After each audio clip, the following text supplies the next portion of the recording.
शितकरान्नवनीरदाभात् पीताम्बरादरुणबिम्बफलाधरोष्ठात् पूर्णेन्दुसुन्दरमुखादरविन्दनेत्रात् कृष्णात् परं किमपि तत्त्वमहं न जाने। कृष्णत्वदीयपदपङ्कजपञ्जरान्ते अद्यैव मे विशतु मानसराजहंसः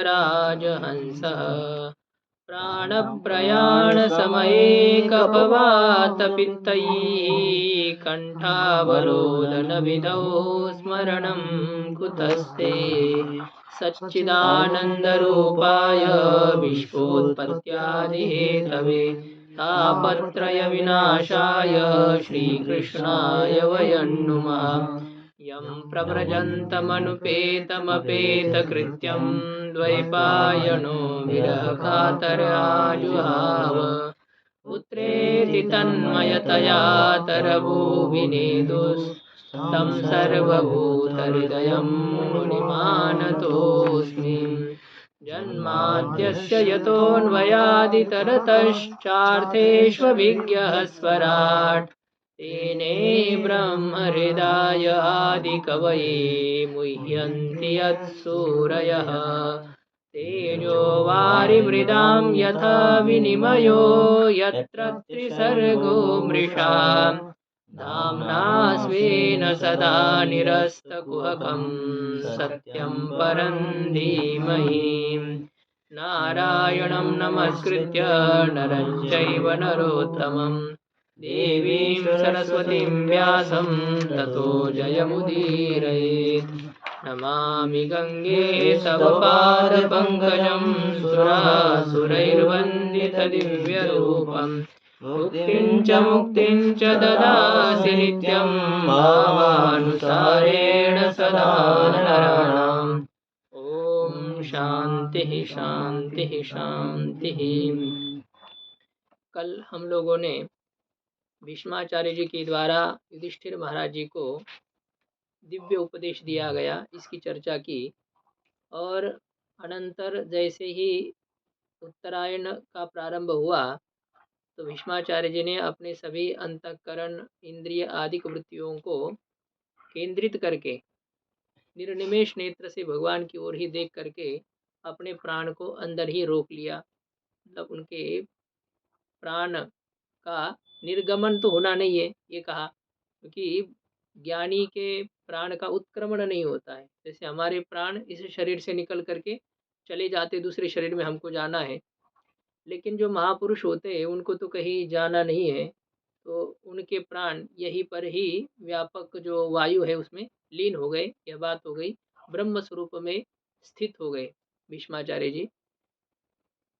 उनका पार्थिव शरीर का जब अंत हो गया, यह जब समझ में आ गया, तो कुछ समय के लिए बिल्कुल शांतता हो गई। कैसे शांतता हो गई? दृष्टांत दिया गया था रात्रि के समय में जैसे पक्षी अपने घोंसले में जाकर के शांति से बैठते हैं, उनका कोई आवाज़ नहीं होता है, उसी प्रकार से कुछ समय के लिए भीष्माचार्य जी के जाने पर सब शांत हो गए। युधिष्ठिर महाराज जी एक मुहूर्त तक 48 मिनट तक बहुत शोकमग्न रहे, फिर उनका संस्कार कराया गया। फिर वापस आने के बाद में कुछ दिन भगवान वहाँ पर रहे, और जैसे युधिष्ठिर महाराज जी का राज्य चलने लगा सुरक्षित रूप से, तो फिर भगवान वहाँ से निकल गए। जब वहाँ से निकल रहे थे तो उनका कैसे स्वागत हुआ, और वहाँ से जब वो द्वारिका पहुँचे तो वहाँ पर भी उनका कैसे स्वागत हो गया, तो इनकी विस्तृत चर्चा 2 अध्यायों में थी। तो उनका तो हमने संक्षेप से विचार किया था। अभी 12वें अध्याय की चर्चा हमें करनी है, और इस अध्याय में परीक्षित जी महाराज जी के जन्म का प्रसंग है। शौनक जी ने परीक्षित जी महाराज जी के जन्म, कर्म और उनकी मृत्यु और उनके गति के बारे में प्रश्न पूछा था।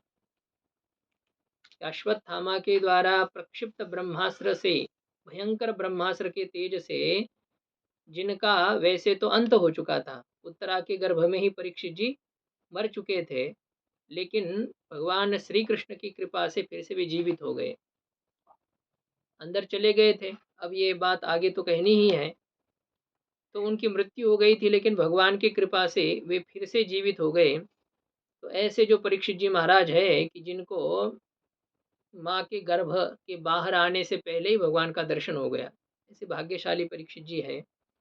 तो उन महाभागवत महात्मा परीक्षित जी के जन्म को मैं सुनना चाहता हूँ, और उनके कर्म को भी मैं सुनना चाहता हूँ। उन्होंने कैसे राज्य किया, कैसे चलाया, तो उसे मैं सुनना चाहता हूँ। उनकी मृत्यु को मुझे सुनना है, और मृत्यु के बाद में उनकी जो गति हुई, उसको भी मैं सुनना चाहता हूँ। हम सुनना चाहते हैं। ऐसे शौनक जी के द्वारा कहा जाने पर सूत जी महाराज जी अभी कहने को प्रारंभ करते हैं। कहते हैं कि भगवान तो चले गए, किंतु परीक्षित जी महाराज, ये धर्मराज जी ने जो राज्य किया है, वो उनका कैसा राज्य था, कुल कुछ चर्चा हम लोगों ने कल भी की थी धर्मराज जी के राज्य की। कि धर्मराज जी के राज्य में सब यथा समय ऋतु होते थे। जिस समय वर्षा होनी उसी समय वर्षा, जैसी ठंडी जैसी गर्मी। कोई किसी को रोग से, कोई आधी व्याधि किसी प्रकार से ग्रसित लोग नहीं थे। जैसे राम जी का राज्य त्रेता में हुआ था, वैसे ही द्वापर में ये धर्मराज जी का राज्य हुआ। क्योंकि राम विग्रहवान धर्म, राम भी राम जी भी धर्म के विग्रह है, धर्म के स्वरूप है। धर्मराज भी धर्म के ही पुत्र थे, धर्म का ही अवतार थे। इसलिए सुख यदि चाहिए तो धर्म करना होता है। सुख का कारण पुण्य है और दुख का कारण पाप है। तो जहाँ पुण्य का शासन होगा वहाँ तो सुखी होगा, और जहाँ पाप का शासन होगा वहाँ दुख होगा। दुर्योधन कली का अवतार है, और कली जो है वो पाप प्रचुर है, इसमें पाप ही पाप है। तो दुर्योधन के राज्य में जो पीड़ा प्रजा को थी, वह पीड़ा धर्मराज के राज्य में नहीं थी। अब दुर्योधन भी मुसलमान जैसे अत्याचार कर रहा था, इस प्रकार की बात नहीं थी। किंतु फिर भी शासन जब अधर्म से चलता है, राजा जब अधार्मिक होता है, तो प्रजा में ये सब आधिदैविक दुख जो होते हैं, पीड़ाएं जो होती है, ये चलती रहती है।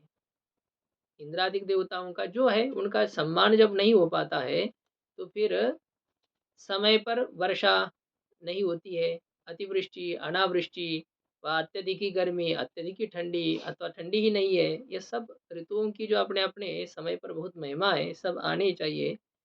तो वह जब नहीं आते हैं, तो स्वाभाविक ही प्रजा में असंतोष, पीड़ा, दुख, फसल जैसी होनी चाहिए वैसे नहीं होती है। कुछ न कुछ रोग आदि होते ही रहते हैं। भूकंप है, कहीं आग लगना है, तो ये सभी अधार्मिक राजा के राज्य में होता है। अकाल में मृत्यु हो जाना, ये राजा के अधर्म के कारण से होता है।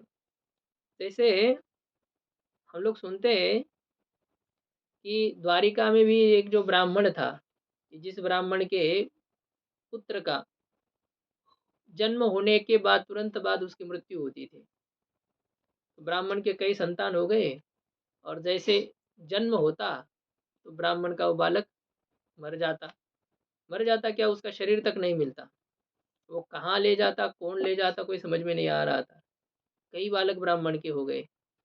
तो 4-5 बार जब इस प्रकार से हो गया, तो ब्राह्मण भगवान के पास आकर के रो कर के कहने लगा कि मेरा अब ये छठी संतान है, और इससे पहले जितने संतान थे तो वो इसी प्रकार से चले जाते हैं। तो आप राजा हो, आपका कर्तव्य है मेरे बालकों की रक्षा करना है।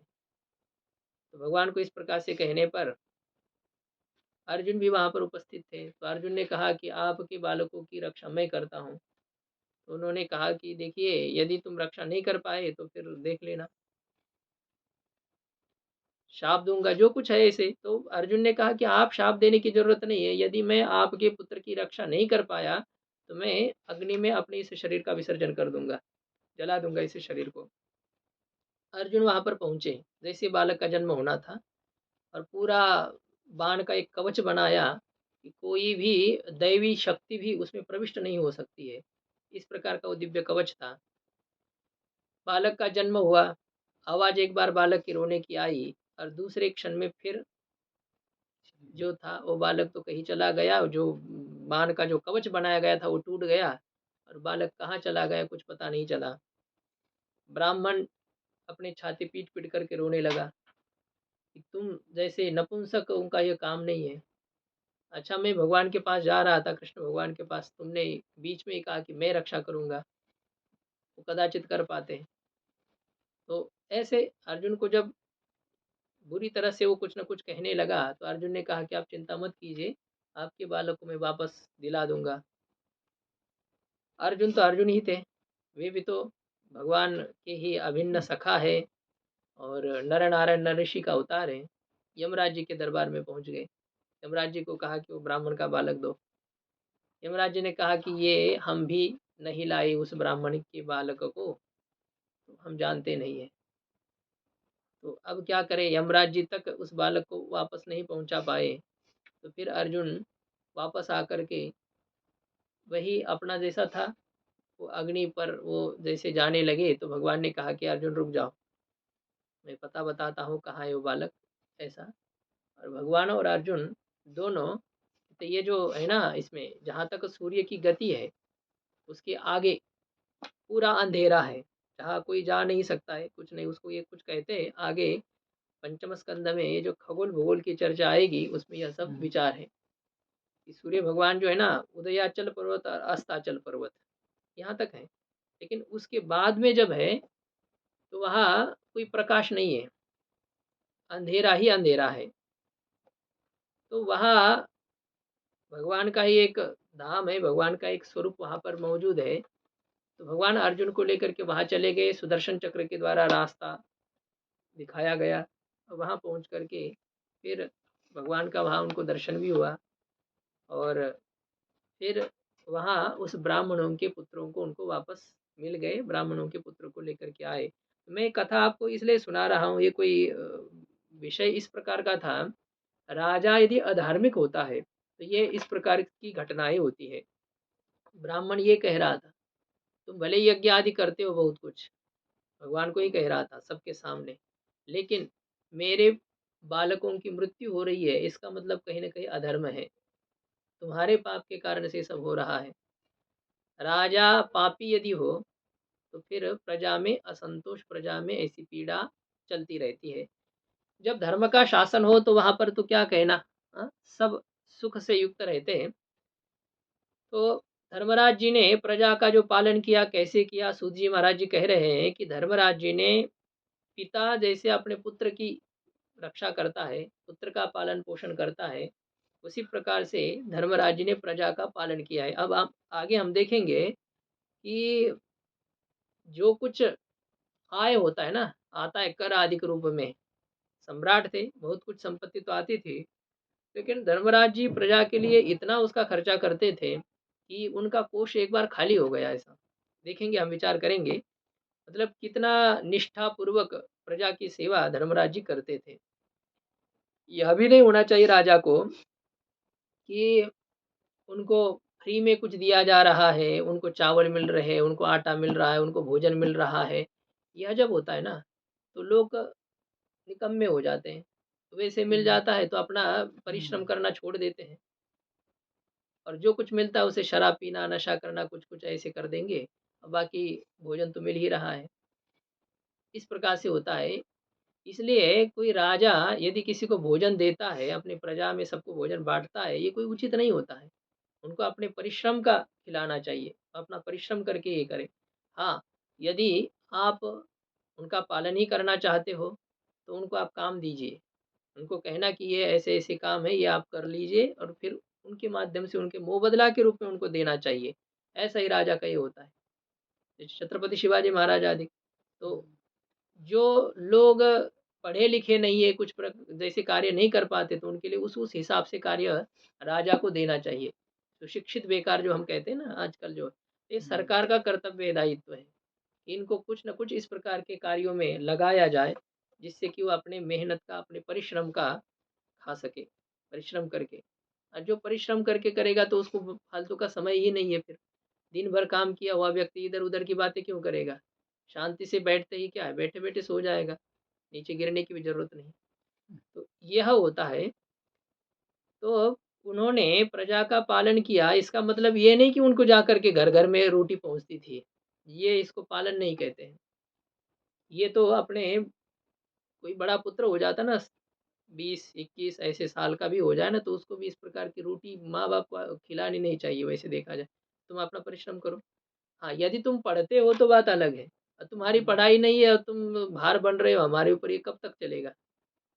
अब अगले साल 2 साल बाद उसी साल तुम्हारी शादी होगी, अब हम कब तक खिलाएँगे तुमको?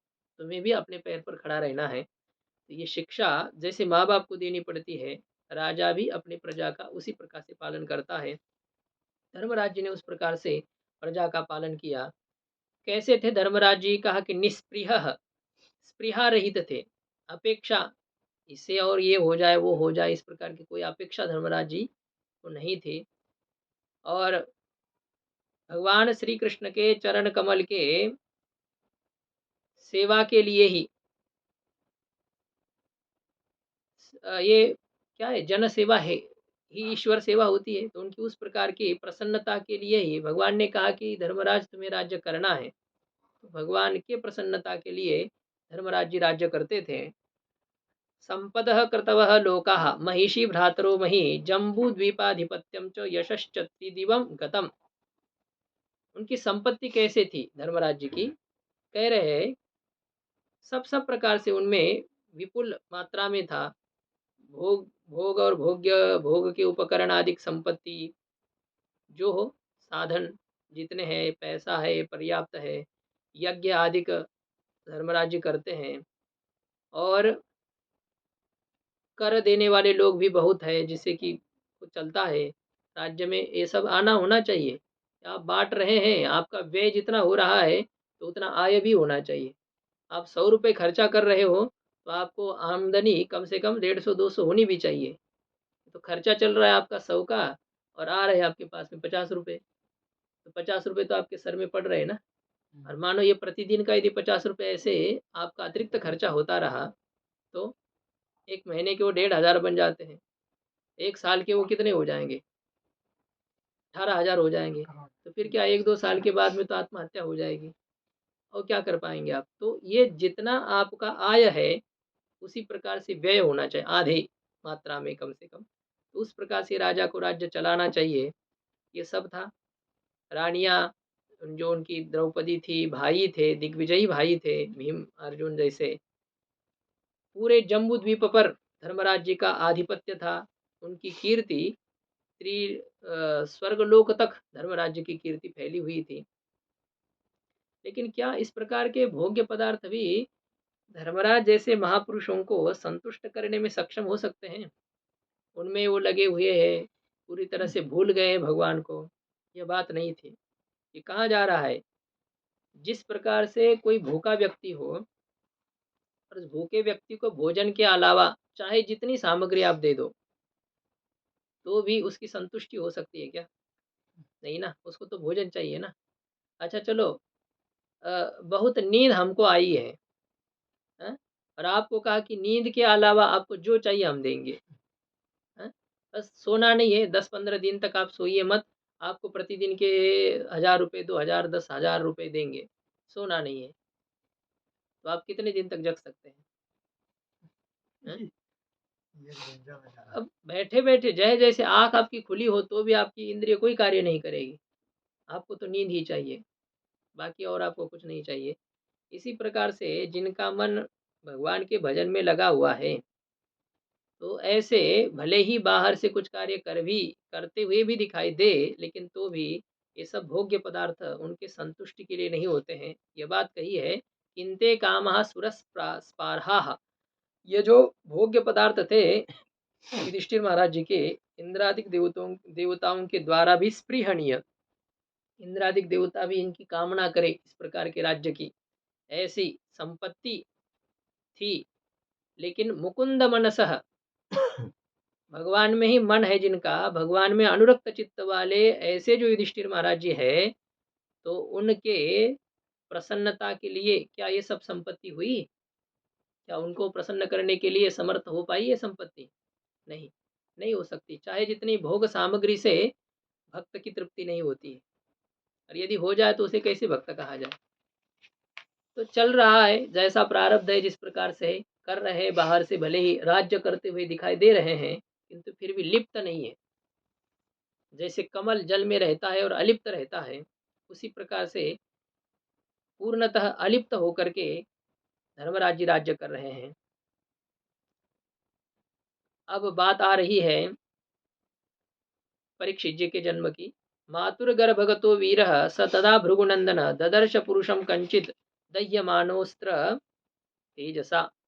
कहते कि हे शौनक जी महाराज, जो वीर है, उत्तरा जी के जो पुत्र है, जो वीर है, और माता के गर्भ में जब वो स्थित थे, तभी ब्रह्मास्त्र के द्वारा जो दह्यमान, जो क्या हो चुके थे, जल चुके थे, तो जला रहा था वो जो ब्रह्मास्त्र, तो उसी समय उन्होंने किसी एक पुरुष को देखा। परीक्षित जी ने माँ के उदर में ही किसी एक पुरुष को देखा। कैसा वो पुरुष था? अब देखो भगवान कितना, माँ उत्तरा के गर्भ में जब जाना है तो भगवान का श्री विग्रह कितना होना चाहिए? उतना ही ना, अंगुष्ठ के परिमाण वाला इतना भगवान रूप धारण करके अंदर चले गए थे। जैसे हम लोग जब ये शरीर छोड़ देते हैं ना, शरीर की जब मृत्यु हो जाती है, तो हमें यहाँ से निकलने के बाद तुरंत एक शरीर मिलता है, उसे कहते हैं यातना शरीर, यातना देह, जो इतने परिमाण वाला ही होता है, अंगुष्ठ के परिमाण वाला ही होता है। हाँ, इतना पूरा अंगूठा मान लो, इतने परिमाण वाला वह होता है। उससे उसमें नाक है, उसमें कान है, उसमें आँख है, पेट है, पैर है, सब है, उतना उतना है। जो ऊपर वाली धोती, नीचे वाली जो कुछ है, उतने में पहननी है। इसी तरह अंगुष्ठ मात्र परिमाण वाला ऐसा वो भगवान का स्वरूप था।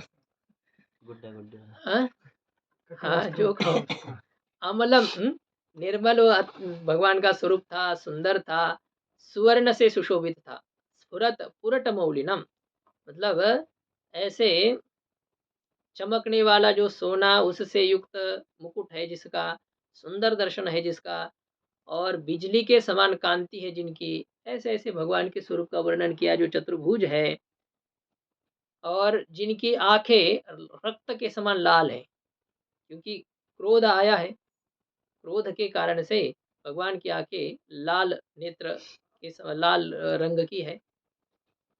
गदा भगवान ने हाथ में ले ली है और भगवान सब दिशाओं में घूम रहे हैं। कहाँ? उत्तरा के गर्भ में। परीक्षित जी के वहां पर गए ना अंदर, जो ब्रह्मास्त्र वहां पर पहुंचा था, उसका तेज, तो गदा लेकर के सब घूम रहे हैं। और गदा उनकी कैसे थी? तो कहा है उल्का भाम, अंगारे जो होते ना, तपे हुए कोयले, कोयला जैसा हो, तो उस प्रकार से जिसकी आभा है, जिसकी कांति है, इस प्रकार की जो भयंकर गदा है, तो उस गदा को भगवान घुमाते हुए वहाँ तो उन्होंने देखा है। तो घुमा करके भगवान ने क्या किया? तो अपने गदा के द्वारा जो ब्रह्मास्त्र का तेज था, उस ब्रह्मास्त्र के तेज को भगवान ने नष्ट कर दिया। जैसे सूर्य भगवान कोहरा को नष्ट करते हैं। सूर्य भगवान जब आ जाते तो सुबह सुबह का जो कोहरा होता है, या तो मान लो सूर्य भगवान के आने से अंधकार जैसे नष्ट हो जाता है, इसी प्रकार से भगवान के गदा से ही ब्रह्मास्त्र का तेज समाप्त हो गया। हालांकि विचार हो चुका था, ब्रह्मास्त्र का जो काट है, ब्रह्मास्त्र को जो हटाना है, वो ब्रह्मास्त्र के द्वारा ही किया जा सकता है। लेकिन भगवान है, उन भगवान के लिए तो क्या है वो, जैसे राम जी ने एक शीत में ही ब्रह्मास्त्र का संधान किया, तो उनके गदा में ब्रह्मास्त्र के संधान करने में क्या असुविधा है? भगवान क्या नहीं कर सकते हैं? तो गदा से ही भगवान ने उस ब्रह्मास्त्र के तेज को समाप्त किया। अब परीक्षित जी देख रहे हैं कि ये कौन है, कौन यहाँ मेरी रक्षा कर रहा है, सब तरह से घूम रहा है, अंदर देख रहे थे। तो उन्होंने सब तरफ से उनको देखा, इसलिए उनका नाम परीक्षित हो गया। परीक्षत, परीक्षा कृतवा, उन्होंने परीक्षा की, ये कौन है, कौन घूम रहा है यहाँ पर। जैसे भगवान घूम रहे, तो उसी प्रकार से उनकी आंखें भी घूम रही है, परीक्षित जी की देख रहे हैं, परीक्षित उनका नाम हो गया।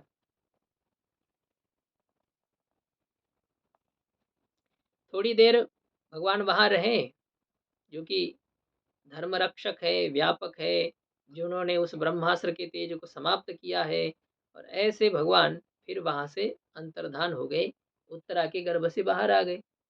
अब अंदर गए, जाते समय भी देखने की क्या जरूरत है, भगवान सीधा ही वहां पर प्रकट हो गए, और जब बाहर निकलना है तो वही अंतर्धान हो गए। उनके लिए तो क्या है, भगवान को प्रकट होना होता है, और भगवान को तिरोहित होना होता है, कहीं जाना आना नहीं। जैसे आप लोग वहाँ हैं, आपको यहाँ आना पड़ता है या आप यहाँ प्रकट होते हो? आना पड़ता है। आना पड़ता है, क्योंकि हम तो वहाँ हैं, यहाँ नहीं, यहाँ है तो वहाँ नहीं है। लेकिन भगवान को कहीं जाना आना पड़ता है? नहीं। नहीं, जाना आना नहीं, उनको केवल जहाँ कार्य करना है वहाँ प्रकट होना पड़ता है। उत्तरा के गर्भ में प्रकट हो गए, वहीं पर वो अंतर्धान हो गए। उस समय वो परीक्षित जी 10वें महीने के थे, उनका जन्म ही होना था।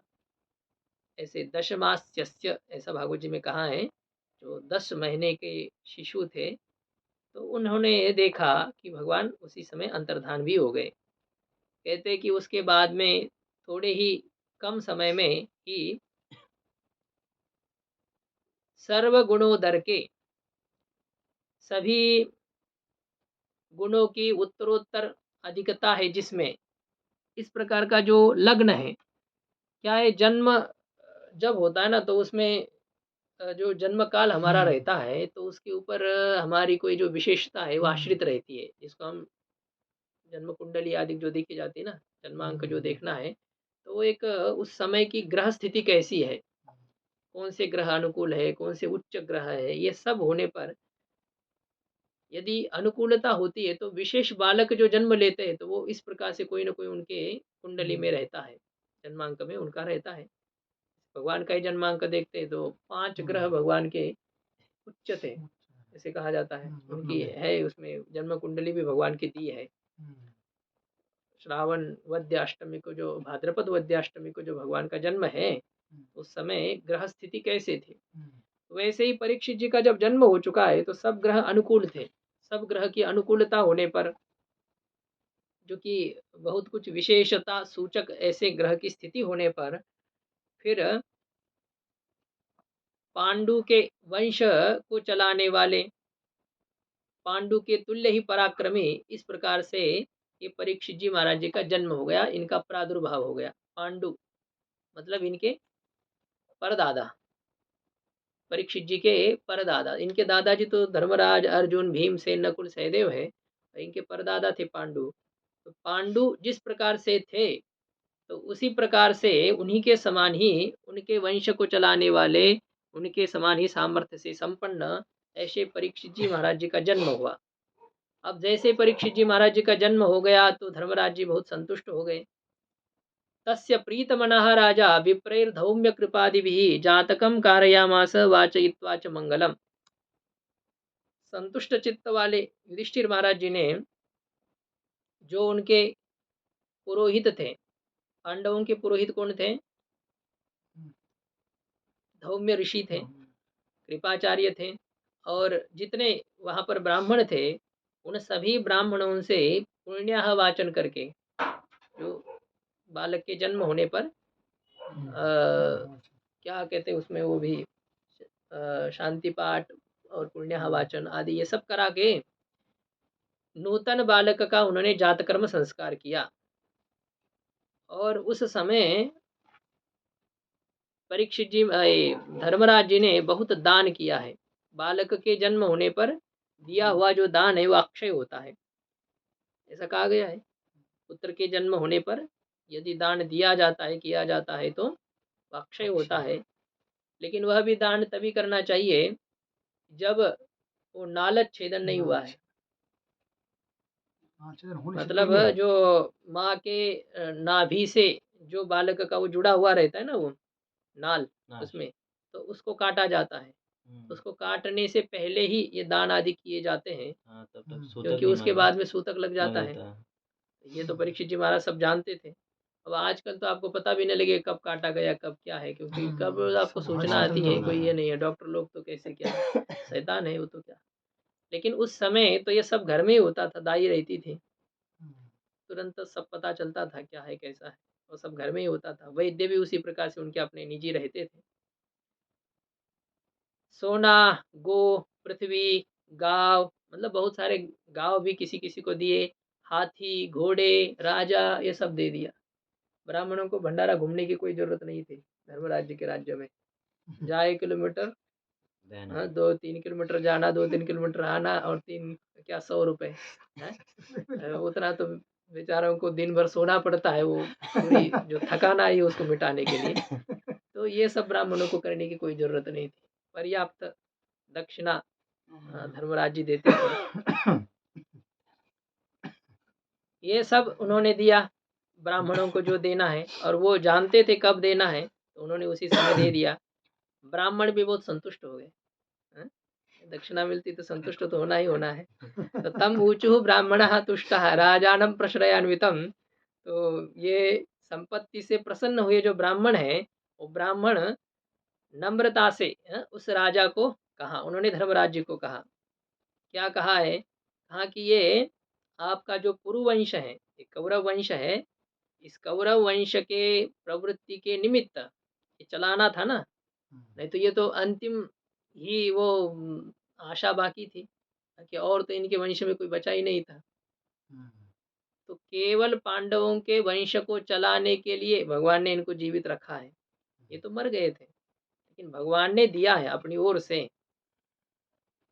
दैवेन अप्रतिघातेन शुक्ले संस्थामुपयुषि, यह बात दूसरी बार कह रहे हैं सूत जी महाराज कि परीक्षित जी की उत्तरा के गर्भ में ही मृत्यु हो चुकी थी। भयंकर इस प्रकार का जो दैव है, जिसका वारण नहीं किया जा सकता है, तो ऐसा जो वंश का विनाश करने वाला कुत्सित अदृष्ट था, कोई प्रारब्ध वैसा था जिससे ये संस्थान उपेयुषी, ये मृत्यु को प्राप्त हो चुके थे। नाश के प्राप्त हो जाने पर भी हे धर्मराज जी, केवल आपके ऊपर अनुग्रह करने के लिए ही प्रभ विष्णु जो भगवान है, प्रभ विष्णु का मतलब समर्थ है भगवान, चेतन को जड़, जड़ को चेतन कर सकते हैं, उनके लिए कोई अशक्य नहीं है, कुछ भी कर सकते भगवान को क्या है। तो प्रभु विष्णु ना समर्थ इस प्रकार के जो भगवान है, उन भगवान ने इस बालक को आपको दिया है, या इस बालक की भगवान ने रक्षा की है, इसलिए इस बालक का नाम विष्णु रात होगा। विष्णुना रातः दत्तः रक्षितः वा। विष्णु भगवान ने, हाँ, परीक्षित जी का नाम विष्णु रात था। वो थे देवरात इनके गुरुदेव सुखदेव भगवान, ये है विष्णु रात। भगवान ने इनकी रक्षा की थी, इसलिए इनका नाम विष्णु रात हो गया। और ये बहुत विख्यात होंगे, बृहत श्रवाह, इनकी बहुत कीर्ति होगी, है इनकी कीर्ति है। पांडवों से भी अधिक विशेष देखा जाए तो परीक्षित जी का है। पांडव तो जैसे कलयुग शुरुआत हो गया तो भग गए, भगवान अपने धाम को चले गए हैं। ये सुनते ही पांडवों ने ये सब छोड़ करके उत्तराखंड की यात्रा की है, चले गए पांडव। कली के डर से मतलब कली के भय से डर गए, कलयुग आने वाला है। लेकिन परीक्षित जी महाराज जी ने कलयुग पर भी शासन किया। तो यदि शूरता देखी जाए तो परीक्षित जी की है कि इस काल में उन्होंने अपना धर्म से राज्य चलाया है। कहते कि ये बहुत बड़े भागवत होंगे, इसमें कोई संशय नहीं है, ब्राह्मणों ने आशीर्वाद दिया है। इसके बाद में युधिष्ठिर महाराज जी ने पूछा है कि हे ब्राह्मण देवताओं, क्या यह बालक जो हमारे पवित्र कीर्ति वाले ऐसे वंशज राजर्षि हो चुके हैं, भरत जी, और जो है इनके वंश में कुरु राजा, पांडु राजा, भरत, दुष्यंत, ऐसे ऐसे जो महापुरुष हो चुके हैं, क्या ये उनका अनुकरण करेगा? उनकी जैसी इनकी कीर्ति होगी? तो ब्राह्मण कह रहे हैं उनके जैसी क्या। इतने परीक्षित जी महाराज जी के गुण इसमें गिनाए हैं कि परीक्षित जी महाराज किस किस में कैसे होंगे, मतलब उनका दातृत्व कैसे रहेगा, उनका शौर्य कैसे रहेगा, और उनकी ब्राह्मण भक्ति कैसे है, वो राज्य कैसे करेंगे, तो सबकी उपमा ब्राह्मणों ने यहाँ पर दी है। कहते कि ये मनुपुत्र जो इक्ष्वाकु हुए हैं, वैवस्वत मनु के पुत्र इक्ष्वाकु के जैसे प्रजा के रक्षण करने वाले होंगे, और दशरथ पुत्र राम जी के जैसे ये ब्राह्मणों के भक्त होंगे। और सत्य संधा, सत्य संधा, संधा प्रतिज्ञा, सत्य प्रतिज्ञा है जिनकी, इस प्रकार के ये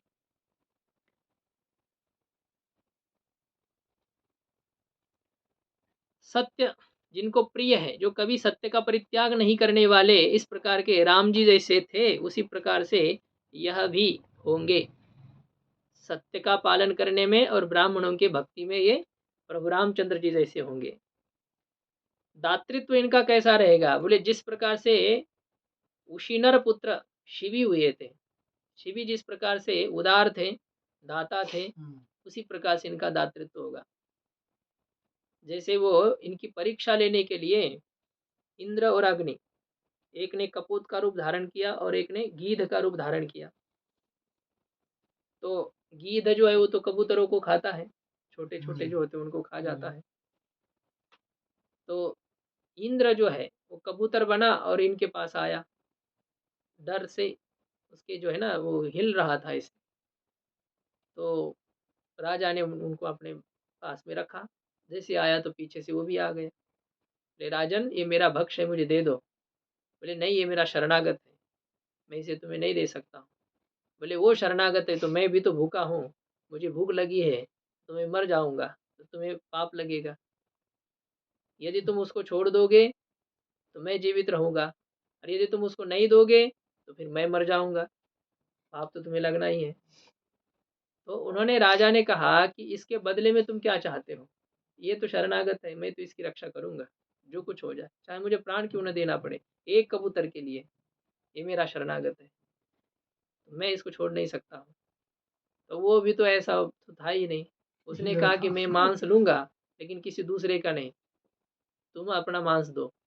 अब मांस कोई दूसरा काट करके नहीं देगा, तुम अपने हाथों से काट करके मांस दे दो। कितना मांस देना है? बोले जितना इसका वजन है, बस इस कबूतर के वजन के तुल्य मुझे मांस चाहिए, ज्यादा कोई नहीं। तो राजा ने कहा ठीक है।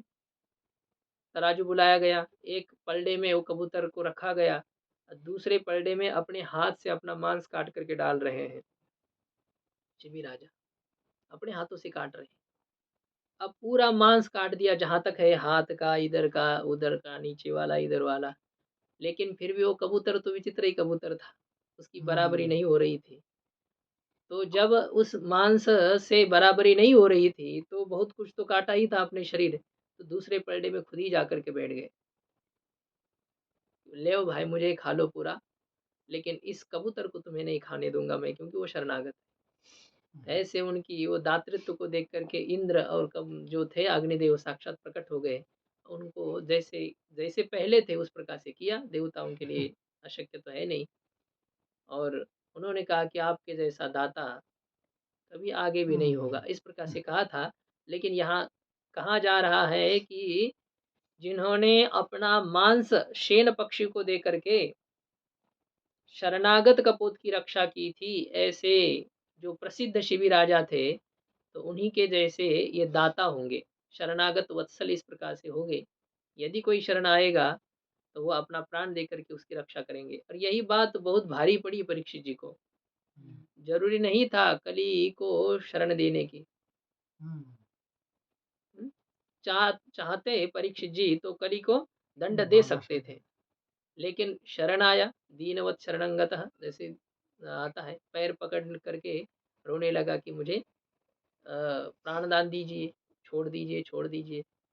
तो परीक्षित को दया आ गई और परीक्षित जी महाराज जी ने उनको छोड़ दिया, और कुछ रहने के लिए, हाँ यही कहा कि तुम अब हमारा राज्य छोड़ करके चले जाओ। तो उन्होंने कहा कहाँ चले जाए, जिस दिशा में जाते तो सब आपका ही राज्य है, सप्तद्वीपवती पृथ्वी पर एकमात्र आपका ही राज्य है, हम कहाँ जाए, छोड़ करके कहाँ जा सकते हैं, मुझे कोई स्थान दीजिए। तो स्थान दिए है उनके लिए, जहाँ जो है हिंसा है, चोरी है, और व्यभिचार है, मदिरापान है, द्यूत क्रीड़ा है, 4 स्थान दिए है, आगे विचार आ जाएगा। तो ये शरणागत वत्सल थे इन्होंने। हाँ इक्ष्वाकु वंश में दिलीप जी वहां से चला आ रहा है ये वंश। हाँ, दिलीप तो के पहले ही है इसमें तो। पांडव कहाँ से आ गए समझ में? नहीं, उनकी उपमा दी जा रही है। अच्छा उपमा दी जा रही है। हाँ, जिस प्रकार से इक्ष्वाकु राजा ने प्रजा की रक्षा की, उसी प्रकार से प्रजा की रक्षा करने वाले होंगे, उनकी उपमा दी जा रही है। अच्छा। ये सब राम जी के जैसे ब्रह्मण्य देव होंगे, ब्राह्मणों के प्रति इस प्रकार की निष्ठा रखने वाले, ये पौरव वंश सत्यसंध। कहाँ से शुरू हो रहा हाँ, है? पौरव वंश कहाँ से शुरू हो रहा वो तो चंद्र से है, चंद्रवंश जो है उस चंद्र से, चंद्र का अपत्य बुध है, बुध का पुरु है, है? पुरु अच्छा। का ऐल है, ऐसा करते करते ये ऐल का पुरु है, जो पुरु तो आगे आया है। तो ये है उनका वंश जो है, चंद्र वंश की कथा नवम स्कंद में है। आएगी आगे। हाँ, वो तो नवम है ना, अभी तो पहला ही चल रहा है। हाँ, हो सके तो इस जन्म में हो जाएगा। शरणागत वत्सल ये कैसे थे, दाता कैसे थे, जैसे शिवी राजा थे। इनकी कीर्ति यज्ञ से, जो कीर्ति है ना, यज्ञ करने वालों की कीर्ति उनकी ऐसी फैल जाएगी कि जिस प्रकार से दुष्यंत पुत्र भरत जी थे। भरत, जिनके नाम से इसको भारत कहते हैं। जी, 3 भरत प्रसिद्ध हैं। जी, एक तो दुष्यंत पुत्र शकुंतला पुत्र भरत है। भरत, अरिमर्दन जिनका नाम था, जी, 5 साल की उम्र में ही शेर के शेर कान को, पकड़ करके खींच करके लाते थे। जी, जृम्भस्व जृम्भस्व दंतान गणयिष्यामि ते। ए, मुंह फाड़, तेरे दांत गिनाऊंगा मैं। शेर को, शेर डर करके मुंह फाड़ देता था, और ऐसे 1 2 ऐसे दांत को हाथ लगा करके अब गिनते थे। 5 साल की उम्र में। हम्म, ये जो भरत जी थे, तो वो भरत के समान इनकी यज्ञ करने वालों में कीर्ति हो जाएगी। अर्जुन, ए- सहस्त्रार्जुन और ये अर्जुन, हाँ? 3 कौन से, एक तो ये भरत, हाँ, दुष्यंत, वो एक चढ़ भरत जी, मतलब जो ये थे ऋषभ देव के पुत्र थे पहले। 100 पुत्रों में से सबसे ज्येष्ठ पुत्र थे भरत। उनकी भी बहुत कीर्ति है, क्योंकि हिरण के स्नेह मोह के कारण से आगे उनको हिरण की योनि में जाना पड़ा। फिर ब्राह्मण कुल में उनका जन्म हुआ, तब जो कथा इनकी भी आगे आने वाली है। जी, तो एक भरत जी हो गए कृतयुग के। जी, दूसरे त्रेता के भरत जी राम जी के जी, भैया। जी, और ये द्वापर के भरत जी है। दुष्यंत, हाँ, कलयुग के भरत जी आने वाले हैं अभी। हिरण ही हाँ, हिरण ही रघुवंश राजा बनकर उनके सिर पे बैठ गए क्यों? हाँ, वो हिरण जो था वही रघुगन राजा बन गया था। हाँ। ये आगे विचार सब होने वाला है। ये अर्जुन के समान इनका जो शौर्य होगा ना, मतलब धनुर्धर ये कैसे होंगे, सहस्रार्जुन के समान। और दूसरे ये इनके दादा अर्जुन के समान, पार्थ ये वो धनुर्धर जो कहते हैं, अर्जुन ही धनुर्धर है। उसी प्रकार से ये धनुर्धर थे। केवल घंटी बजाना और पूजा पाठ करना जानते थे, ये बात नहीं थी। शूरवीर भी थे, मतलब भगवान की भक्ति करते थे, ये बात नहीं है ना। शूरता भी राजा को होनी चाहिए। नहीं नहीं, हम तो ब्राह्मण के भक्त है, हम दान करते, ये करते, अरे ये भी तो ठीक ही है, लेकिन शौर्य भी होना चाहिए। ऐसे राजा थे। अग्नि के जैसे इनका, इनके ऊपर अपना काबू करना कठिन है। अग्नि का जैसे आप पार नहीं कर सकते हैं अग्नि को, हाँ? अग्नि को निगल लेना, अग्नि को, अग्नि का बीच में से चले जाना जैसे कठिन होता है, उसी प्रकार से इनको हटाना अग्नि के जैसे ही कठिन होगा। समुद्र के जैसे गंभीर होंगे, शेर के जैसे ये पराक्रमी होंगे, और हिमालय के जैसे ये सभी प्राणियों के द्वारा आश्रयनीय होंगे, सभी प्राणी इनका आश्रय करेंगे। ऐसे ही है। पृथ्वी के समान ये तितिक्षु होंगे, सहनशील होंगे। माता पिता के समान सहनशीलता की बात कही है। क्षमा से युक्त पृथ्वी के समान क्षमा करने वाले। और समदर्शिता में, सभी में समान दृष्टि करना, इसमें ये युधिष्ठिर महाराज जी के जैसे हो जाएंगे। सभी में समान दृष्टि। युधिष्ठिर महाराज जी को कोई दुष्ट दिखाई नहीं देता था, वो सब अपने जैसे ही देखते थे। सब सज्जन ही है, उनकी दृष्टि में ऐसा ही था। दुर्योधन को भी वो दुर्योधन नहीं कहते थे, सुयोधन कहते थे। उनको सज्जनता ही दिखाई देती थी। कहते ना, कहा कि धर्मराज जी को कि राजसूय याग में जितने आए हैं, उनमें से कोई एक दुष्ट को आप पकड़ करके ले आइए, कि ये दुष्ट है, ऐसा देख करके आइए। तो जब धर्मराज जी गए, तो उनको कोई दुष्ट मिला ही नहीं। दुर्योधन को कहा कि इसमें से कोई एक सज्जन खोज करके लाओ। तो दुर्योधन बेचारा दिन भर खोजता रहा, लेकिन उसको कोई सज्जन नहीं मिला। उसकी दृष्टि ऐसी है, दुर्योधन को सब दुर्योधन ही दिख रहे हैं, धर्मराज जी को सब धर्मराज ही दिख रहे हैं।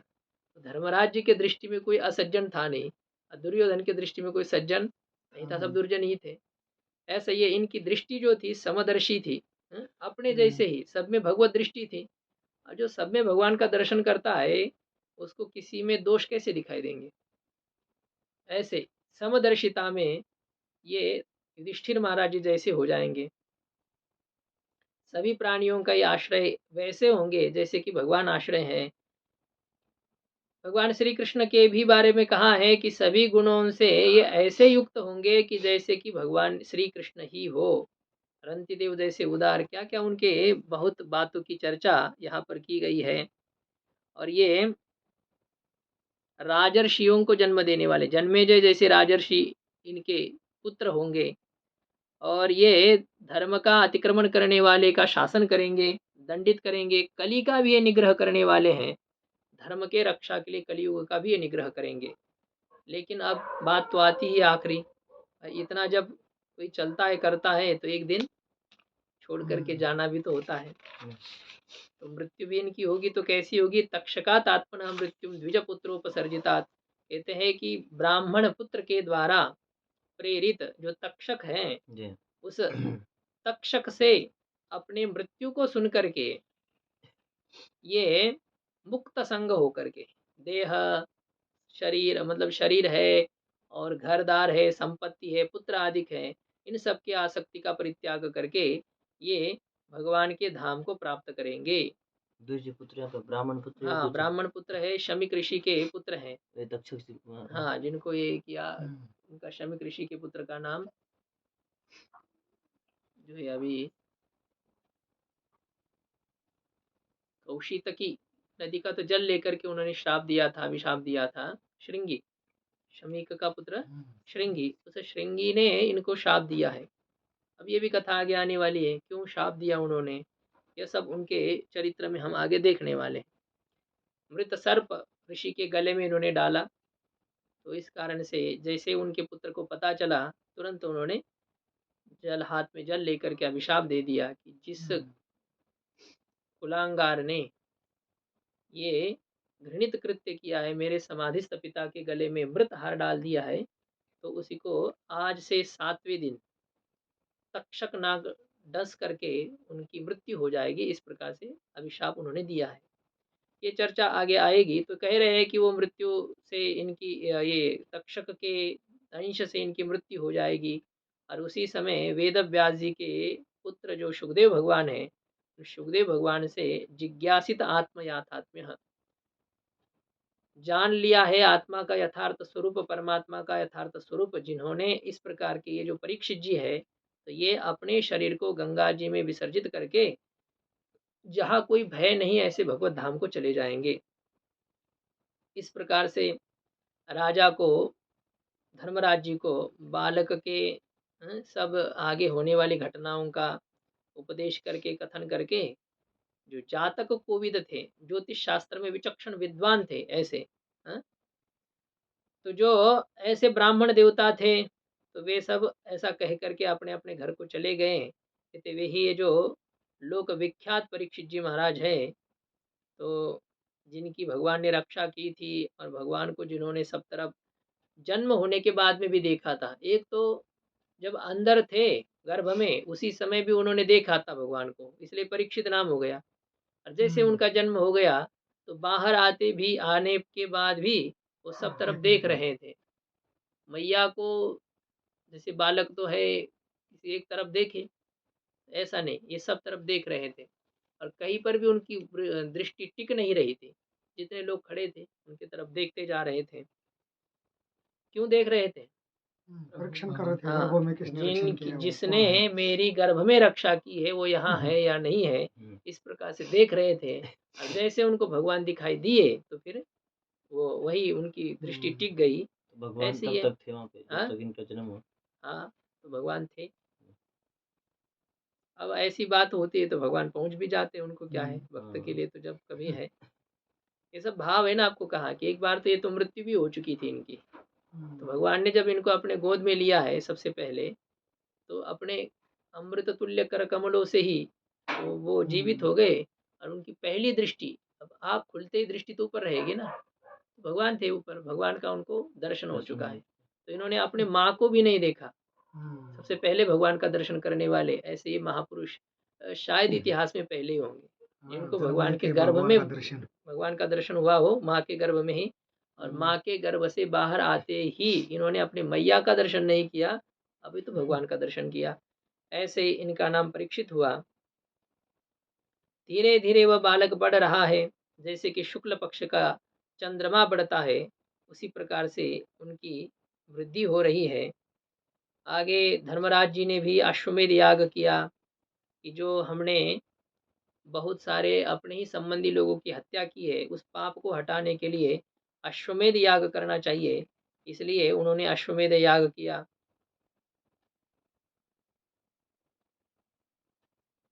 अब जो कर से, दंड से जो राजा के पास धन आता है, राजा के पास जो धन आता है ना, तो या तो क्या है, प्रजा कर देती है। जो हुँ, बिल आदि हम लोग भरते रहते हैं, जल का बिल है, लाइट का है, भूमि का है, कुछ ना कुछ हम देते ही रहते हैं, हुँ, टैक्स जो जैसा रहता है। तो उससे ये राजा का व्यवहार चलता है, कर से। और दूसरा ये होता है कि दंड, किसी को दंड दिया जाता है। दुष्ट लोगों की जो होते हैं ना, छापा हो जाता है, 2 नंबर का जो पैसा है, उनको पकड़ते हैं तो वो पैसा क्या किया जाता है, जमा हो सरकार के खजाने में जमा हो जाता है वो। काला धन जिसे हुँ, कहते हैं, तो वो सरकार के पास चला जाता है। तो 2 प्रकार से राजा के पास पैसा आता है। एक तो कर का पैसा है और दूसरा दंड का पैसा है। अब ये जो पैसा धर्मराज जी के पास आता था, तो कह रहे हैं कि वे तो अपने प्रजा के ही रक्षण में उसका व्यय करते थे। तो अब जब यज्ञ आदि करना है, तो उसके लिए तो बहुत धन चाहिए। उतने धन से तो काम चलना है नहीं। तो क्या किया जाए? तो कहते हैं कि युधिष्ठिर महाराज जी ऐसे चिंतित है धन की कमती को देख कर के, तो बाकी सब भैया लोग समझ गए, अर्जुन, भीमसेन आदि। तो वो सब भगवान से आदिष्ट होकर के, भगवान के द्वारा आज्ञा लेकर के, उत्तर दिशा में जो बहुत सारा धन वहाँ रखा था, उसको लेकर के वो आए हैं। कहते मरुत नाम के राजा ने पहले यज्ञ किया था उत्तर हुँ, दिशा में, इधर ही हिमालय में ही, देखना अजय जी कहीं मिल जाए तो। यही ऐसा था। तो मरुत ने यज्ञ किया था, और उस यज्ञ में जो भोजन पाते थे ना, वो भोजन हुँ, पत्तल में नहीं था, सोने के हुँ, थाली थी। हुँ, सोने के गिलास, आदि के गिलास जो थे सब सोने का था।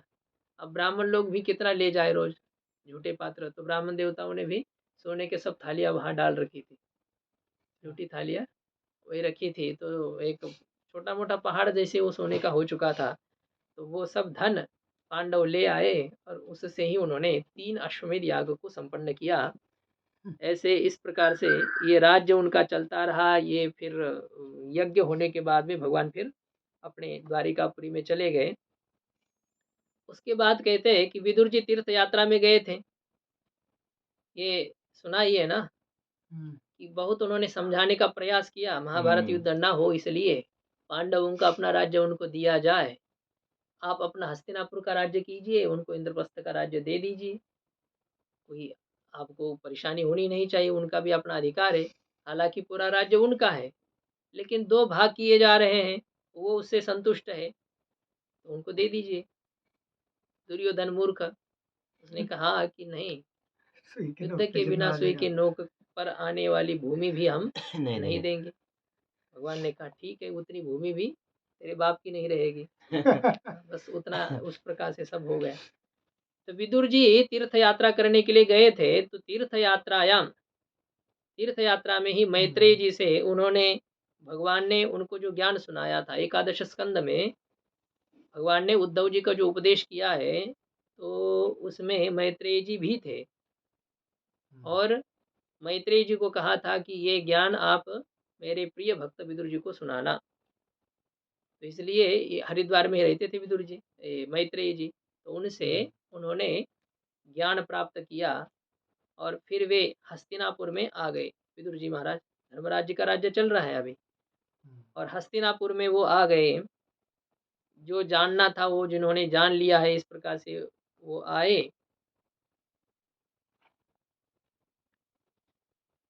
उनको बहुत सारे प्रश्न पूछे गए, युधिष्ठिर महाराज जी ने पूछे। यावतः कृतवान् प्रश्नान् क्षत्ता कौशारवाग्रतः जातैक भक्तिर्गोविंदे तेभ्यश्चोपररामः।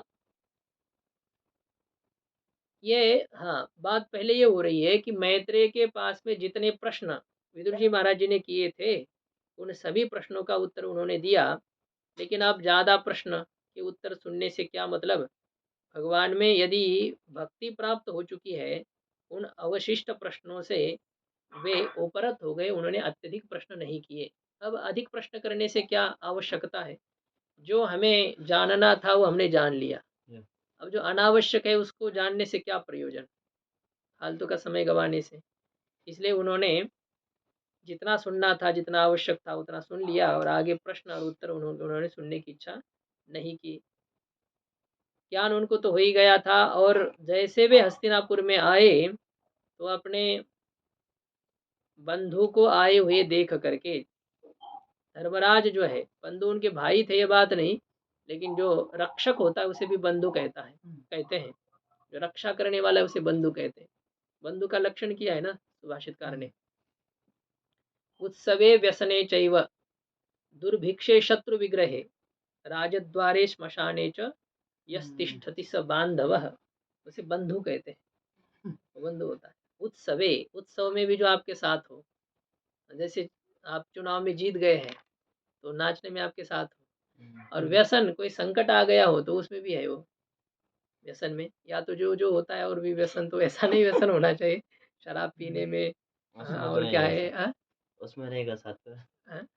तो वैसे उसमें उस बांधव की ऐसा नहीं, व्यसन संकट ही होता है उसमें, दुख में जो साथ में रहे। उत्सवे व्यसने चैव दुर्भिक्षे, हाँ, जैसे अकाल पड़ जाता है कहीं पर, हाँ? उस समय भी जो साथ देता है अपने भाई की, या जो जिसकी साथ देता है वो उसको भाई कहेंगे। ये नहीं, जरूरी नहीं है कि एक माँ के गर्भ से जिनका जन्म हुआ हो उसे भाई कहेंगे। ऐसे भी लोग हैं कि जो एक जाति के नहीं है, एक प्रांत के नहीं है, लेकिन फिर भी एक दूसरे के प्रति उनका इतना स्नेह रहा है कि एक भाई भी दूसरे भाई के लिए इतना प्यार नहीं कर सकता। ऐसा होता है, कई पुराने जन्म का उनका वो ऋणानुबंध रहता है। उस प्रकार से दुर्भिक्षे, ऐसे अकाल में भी जो साथ में रहे, शत्रुओं के द्वारा जब घेरा गया हो उस समय भी जो रक्षण करे, उस समय भी जो साथ दे, उसे बंधु कहते हैं। ऐसे है। ये महापुरुष लोग इसमें, ये जो जितने हो गए ना, ये इसमें बहुत बचते थे ऐसे, कि अपने मित्र की रक्षा करने के लिए वो अपने प्राण की भी चिंता नहीं करते थे।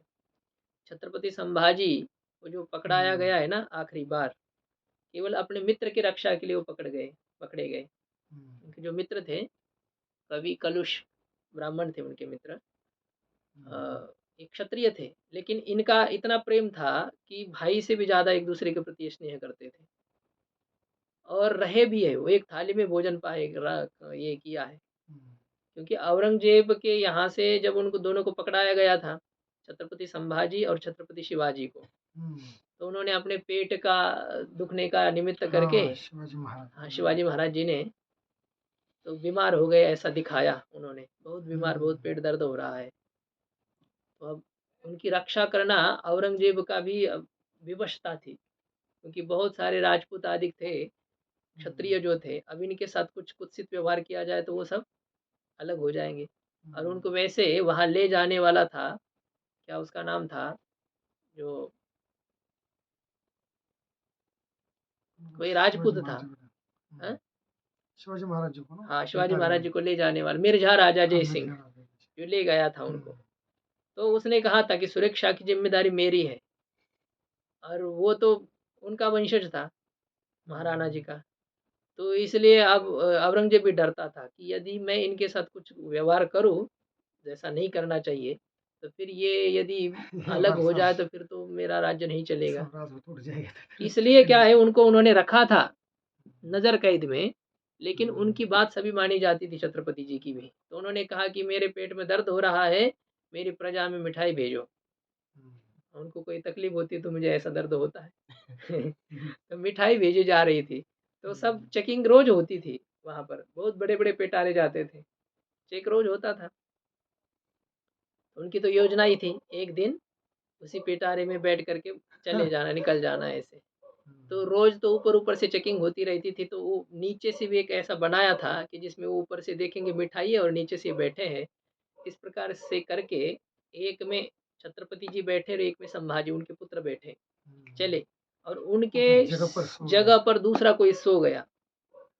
कहा कि वो बहुत ही आज बहुत बुखार है और अंदर जाने के लिए सबको मना है, और रख दिया वैसे। अब जैसे ये निकल गए तो फिर उन्होंने भी तकिया रख करके उसके ऊपर ओढ़ करके वो दोनों भी बाद में निकल गए, जो उनके सेवक थे। हालांकि उन दोनों को बाद में पकड़वाया गया, उनकी तो हो गई, मृत्यु ही हो गई।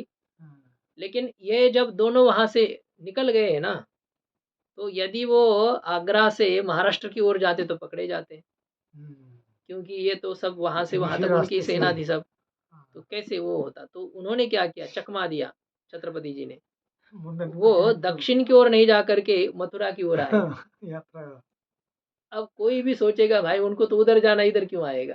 तो इधर आए हाँ, मथुरा में, आगरा से 60-70 किलोमीटर जो मथुरा है, उस मथुरा में आए। और उस मथुरा में छत्रपति जी के जो मंत्री थे, उस मंत्री के एक थे, पत्नी के भाई थे वहाँ, हाँ, तो उनके वहाँ वो चले गए। छत्रपति जी के आपको बोला था ना, उनके जो 8 मंत्री थे, हाँ, अष्टप्रधान, अष्टप्रधान, उस मंत्रिमंडल। अष्टप्रधान में 5 ब्राह्मण थे, हुँ, 3 क्षत्रिय थे, 5 ब्राह्मण उन्होंने थे। तो वो उनमें से एक जो मंत्री थे, प्रधान थे, तो उनके वो रिश्तेदार थे, उनके वहाँ आ गए और संभाजी को वहाँ उन्होंने रख दिया। क्योंकि हुँ, अभी रातों-रात पहुँचना है बहुत दूर से, तो यदि पकड़े जाएँगे, तो भले ही हम चले जाएँ, लेकिन आगे संभाजी हुँ, जीवित रहने चाहिए, तो उनको रखा वहाँ पर। फिर भी अब औरंगज़ेब तो दुष्ट तो था ही, उसने उसको शक हो गया, तो उसने इधर-उधर तक बहुत खोज-ताछ की और यहाँ जब मथुरा में देखा, इस बालक की ओर उन्होंने देखा, तो उनको वैसे, अब क्षत्रिय है तो शिखा अधिक तो रहती है क्षत्रिय की भी, हुँ, वैसे ही थे वे। जैसे कि उनका एक दूसरा पुत्र था, जो कवि कलुष में कह रहा हूँ, उसी की उम्र का, छत्रपति जी की उम्र का। हुँ, कहा कि ये कौन है? ये हमारे पुत्र हैं। तो तुम्हारे पुत्र कैसे विश्वास करें? इसको जूठा खाओ। ब्राह्मण को झूठा नहीं खाना चाहिए क्षत्रिय का। क्षत्रिय भले ब्राह्मण का हुँ, झूठा खाए, लेकिन उस ब्राह्मण ने संभाजी को बचाने के लिए उनका झूठा खाया। देखो, बोले हमारा पुत्र हुँ, है। पिता अपने पुत्र का झूठा खाता है कि नहीं? हुँ। कहते वो नहीं खाएगा तो उसका बाप खाएगा। हम कहते ही है। हुँ, मतलब जो बचा हुआ रहता है तो उसको पिता को खाना पड़ता है। हुँ, तो वो उस प्रकार से उनकी रक्षा की और उसमें हाँ, बहुत संस्कृत भी सीखे थे छत्रपति संभाजी। हुँ, ऐसे वो उनके बचपन के मित्र थे, कवि कलुष। और हुँ, उनको बचाने के लिए छत्रपति संभाजी पकड़े गए, क्योंकि वो पकड़े गए थे। ये तो हुँ, निकल चुके थे जब दोनों को पकड़वाया गया, तब उस हाँ, समय। और ये इनके साथ कोई सेना नहीं थी, बहुत कम लोग थे और उनकी कोई हजारों में सेना थी। हुँ, कोई तैयारी थी नहीं, कभी ये युद्ध हारे ही नहीं थे जीवन में। संभाजी राजा कभी कभी युद्ध हारे हारे नहीं। ही नहीं, सब युद्ध जीते ही उन्होंने। और हुँ, युद्ध जीते तो 10-5 युद्ध नहीं जीते हैं, उनके चरित्र में आता है 190 युद्ध उन्होंने जीते हैं, हुँ, 191 हुँ। युद्ध जीते हैं। शिवाजी महाराज से संभाजी महाराज कई गुना आगे अंग्रेजों को थे। तक उन्होंने परास्त किया है। तो वो जब पकड़े गए तो फिर वो वापस आ गए। तो कभी कलुष कह रहे हैं कि आप चले जाइए, हम जैसे जाने से कोई नहीं बिगड़ेगा, लेकिन आप जैसे महापुरुष फिर हुँ, दोबारा धरती पर नहीं अवतीर्ण होते, अवतार नहीं लेते हैं। ऐसे शूरवीर दोबारा नहीं आएंगे। उन्होंने कहा नहीं मित्र, तुमको छोड़ करके हम कैसे जा सकते हैं। हुँ, वापस आए तो फिर सेना तो ज़्यादा थी ही, 10-5 लोगों को मारने से क्या बिगड़ने वाला है। पकड़े गए। तो बात ये मैं कह रहा था, इसको कहते हैं बंधु। क्योंकि भयंकर संकट में भी जो अपने प्राणों को भी हुँ, संकट में डाल करके रक्षा करने वाला हो, उसे बंधु कहते हैं। रावण ने जो शक्ति का प्रहार किया था ना, जो लक्ष्मण को लगी है, वो हुँ। शक्ति लक्ष्मण पर नहीं छोड़ी थी, हाँ, विभीषण को विभीषण छोड़ी। के ऊपर छोड़ी थी। लेकिन विभीषण अभी शरणागत है। हुँ, अब उनको मरने में ऐसे कर देना उचित नहीं है, तो बीच में लक्ष्मण जी आए, तो उस शक्ति को अपने में झेल लिया। हुँ, इसे कहते हैं बंधु। तो हुँ, रक्षक जब हमने ले लिया, तो उसकी रक्षा की प्रतिज्ञा है, तो हम करेंगे चाहे जो हो जाए। हम हुँ, मरेंगे और कटेंगे पीछे वाला हमारा, तो हमारे बाद में, पहले हम कटेंगे। हुँ। ये बंधु है। उत्सवे व्यसने चैव दुर्भिक्षे शत्रु दुर्भिक्षे विग्रहे शत्रु राजद्वारे श्मशाने च। राजा के दरबार में भी जो साथ में हो, श्मशान में भी जो जो साथ में। साथ में हो। ऐसे श्मशान तक अब आगे हुँ, क्या जाना है, मरना तो आगे पीछे भले ही हो सकता है। हुँ, वहां तक जो पहुंचे उसे बंधु कहते हैं। लोगे। हाँ, हाँ, चले जाना, यहाँ तक तो चले ही जाना है। भंडारे तक तो साथ रहोगे। भंडारा खत्म होते ही उठ के चलो। क्या? स्वामी जी बोले थे ना भंडारा का बंधुम साथ। आगतम दृष्टवा, तो ये बंधु की बात चल रही थी कि जी। विदुर जी कैसे बंधु हो गए धर्मराज के। तो बंधु इस दृष्टि से हुँ, कितनी रक्षा की है। पांडव जो जीवित है, विदुर जी की कृपा से है। हुँ, कई संकटों में विदुर जी ने इनको बचाया है। हुँ, कुंती माता भी विदुर जी के पास रही थी जब ये वनवास में चले गए थे। तो मतलब इनके पिता का जो प्रेम इनको मिला है, वो विदुर जी से मिला है। हुँ, भीष्माचार्य जी तो अपने वो तो वैसे ही विरक्त ही थे, उनका उतना ये नहीं था। लेकिन विदुर जी महाराज जी ने पांडवों के प्रति बहुत स्नेह उनका था। बहुत प्यार वो था। जो दासी पुत्र थे, फिर इनको इतना ज्ञान कैसे? वो पढ़ने देते थे उस टाइम? दासी पुत्र थे तो शाप के कारण से थे ना और वो। विदुर जी वो अच्छा, तो धर्मराज न्याय धर्मराज जी व्यवस्था का थी। अवतार है। अच्छा। हाँ, उनको तो यमराज क्या है, जी ये तो वो न्याय व्यवस्था थी उनकी। भाई कोई जो उनकी योग्यता है ही, जैसे थे वो धर्मराज ही है। भले ही अब उस कुल में वहाँ पर उस प्रकार से शाप के कारण से हो जाए, लेकिन अपनी वो योग्यता थोड़ी छूटती है। मान लो ऐसा है, करेला, जैसा है, करेले का खेत है, उसमें गन्ने का बीज बोया जाए, तो गन्ना आएगा उसमें? आएगा। आएगा। अच्छा, तो करेला है सब तरफ से, तो जो गन्ने का जो पौधा आ गया है, वो मीठा होगा या कड़वा होगा? मीठा मीठा ही होगा। तो वो तो मीठा है ना, भले वहाँ पर आ गया है तो क्या है, वो तो उसका स्वभाव है मीठा। हुँ, अथवा क्या है, गन्ने के खेत में करेला को डालो, हुँ। तो कड़वा ही रहेगा, क्योंकि उसका स्वभाव है। जी। तो वो तो भले ही दासी के पुत्र बने थे, लेकिन थे तो धर्मराज ना, तो उनका ज्ञान कहाँ जाने वाला है? ज्ञान से तो वो थे ही, ज्ञानी तो थे ही विदुर जी। हुँ। व्यास जी के पुत्र थे, दासी से भले ही जन्म हुआ हो। तो उनको आए हुए देख करके धर्मराज जी अपने भाइयों के साथ, और विशेष करके धृतराष्ट्र, धृतराष्ट्र का भी वैसे बहुत प्रेम था विदुर जी के प्रति, नहीं ऐसी बात नहीं है। लेकिन अब भाई पुत्र के जैसा तो नहीं हो सकता है ना, प्रेम किसी के भी प्रति होगा तो अपने पुत्र के इतना प्रेम होगा क्या? इतना प्रेम नहीं होता है ना। ऐसा है जी, मतलब पुत्र के बाद, पुत्र के होने के बाद में वो प्रेम पत्नी पर भी इतना नहीं रहता जितना पुत्र पर होता है। अत्यधिक प्रेम उनके प्रति हो जाएगा। फिर पुत्र का पुत्र होने पर फिर वो तो उससे भी और प्रेम उसमें रहता है। ये होता है, जो प्रेम हमारा बचपन में माँ के प्रति रहता है, वही प्रेम विवाह के बाद में पत्नी के प्रति होता है। वही प्रेम पुत्र होने के बाद पुत्र के प्रति होता है। हमारा प्रेम ऐसा है, खिसकता जाता है, बदल रहा है। पहले कोई प्रेमी था, अब दूसरा प्रेमी हमारा बदल जाएगा, फिर वो भी बदल जाएगा, फिर वो भी बदल जाएगा, ऐसे होता है। पुत्र के प्रति प्रेम होता है। बाळपणाची दशे आई बा हिची पीसे, ज्ञानेश्वर महाराज जी लिख रहे हैं। कहते हैं कि बाल जब बच्चा रहता है ना, छोटा सा, तो उसको क्या है, पागलपन रहता है, माँ माँ माँ करता रहता है। माँ कहती क्या क्या, उसको कुछ कुछ पूछना नहीं है, खाली वो माँ माँ करता रहता है। जैसे भक्त कैसे राम राम करते, वो माँ माँ करता है। इतना प्रेम उस बालक का अपने माँ के प्रति रहता है। वही जवान जब हो जाता है तो घर में जब आता है तो पूछता है मैया कहाँ चली गई, वो कहाँ चली गई। अब वो जब है तो मैया मैया गई गंगा जी में। मैया जी का कोई लेन देन नहीं है, प्रेम उसके प्रति हो जाता है। विचार क्या चल रहा था हमारा? धर्मपुत्र जो थे, अपने भाइयों के साथ उनको आते हुए देखा। हाँ, धृतराष्ट्र की बात चल रही थी। धृतराष्ट्र का प्रेम विदुर जी के प्रति था। अपने छोटे भाई थे, प्रधानमंत्री थे, सलाहकार थे, और बहुत प्रेम करते थे। विदुर जी भी धृतराष्ट्र के प्रति, धृतराष्ट्र का भी उनके प्रति था, भैया तो थे इसलिए। लेकिन मैं यह कह रहा था कि जब अपने माँ के प्रति भी इतना नहीं स्नेह रहता है बालक होने पर, तो दुर्योधन के प्रति जो प्रेम था धृतराष्ट्र का, उसके कारण से धृतराष्ट्र विदुर जी से भी प्रेम उनका कम हो गया। लेकिन अब तो वो मर गया है जो था वो। तो जैसे विदुर जी आए हैं ऐसा पता चला, तो धृतराष्ट्र है, युयुत्सु है, गांधारी है, द्रौपदी है, जितने जितने वो सब इकट्ठे हो गए। जैसे कि मान लो शरीर कोई निश्चेष्ट हो, बेहोश हो, और बेहोश शरीर में जैसे फिर प्राण आ जाए, चेतना आ जाए, तो सब इंद्रिय अपने अपने जगह पर फिर आ जाती है कि नहीं? आँख देखने लग जाती, कान सुनने लग जाते हैं। बेहोश की बात, हम सो जाते हैं। जब हम सो जाते हैं तो हमारी इंद्रियाँ कार्य करती हैं? कोई इंद्रिया कार्य नहीं कर रही। ना आँख देख रही है, न कान सुन रहा है, न नाक सूंघ रहा है, न जीभा कोई स्वाद ले रही है, कोई नहीं हो रही है। न हाथ दाढ़ी पर चल रहा है, कुछ नहीं हो रहा है। और जब जग जाते हैं तो फिर वैसे शुरुआत हो जाता है, अपने आप इंद्रिय जैसे कार्य करने लग जाते हैं।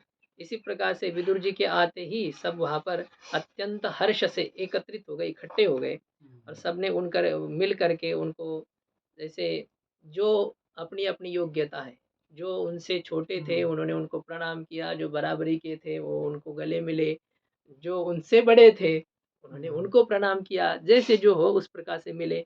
सब एक हर्ष से, प्रेमाश्रु जो है, प्रेमाश्रु से सब व्याप्त हो गए, सब रो रहे थे, आनंदाश्रु का मूर्छित कर रहे, छोड़ रहे थे, इस प्रकार से। और उनको आसन पर बिठाया गया। आसमन आसन पर बिठा कर के उनकी पूजा की गई और बैठे हुए उस विदुर जी को जैसे वो शांति से बैठे हैं, तो नम्रता से हाथ जोड़ कर के युधिष्ठिर जी महाराज जी उनके सामने बैठे हैं और युधिष्ठिर जी महाराज जी ने कुछ पूछा है। तो फिर अब क्या पूछा है, तो ये कल हम विचार करेंगे उसका उत्तर भी कल ही देंगे। ओम पूर्णमदः पूर्णमिदं पूर्णात् पूर्णमुदच्यते पूर्णस्य पूर्णमादाय पूर्णमेवावशिष्यते। ओम शांति शांति शांति।